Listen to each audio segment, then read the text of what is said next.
Fruits కొనుక్కొచ్చాం, రండి మీరే చూద్దరు కానీ.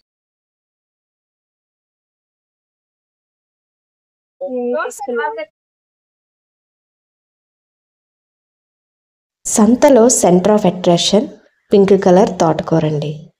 అదే మొదటిసారి నేను చూడటం, నాకైతే బాగా నచ్చింది.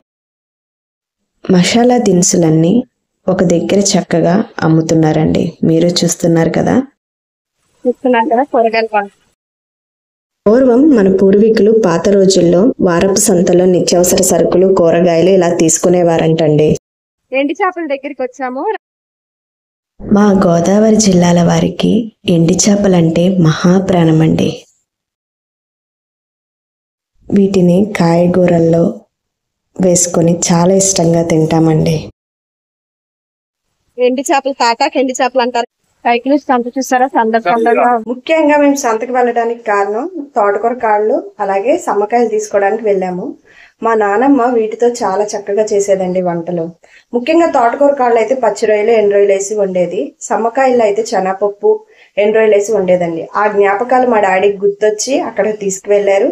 అదృష్టం కొద్దీ అవి దొరికాయి. అయితే సమ్మకాయలు మాత్రం 2 దొరికినాయండి, అవే మేము కైక్లూరు సంతలో తీసుకున్న తోటకూర కాడలండి. అలాగే ఈ తోటకూర వెరైటీగా ఉందని చెప్పి తీసుకున్నామండి. నాకైతే రంగు అయితే చాలా బాగా నచ్చింది. చింతకాయలు, బీరకాయలు, ఇక్కడ దుంపలు,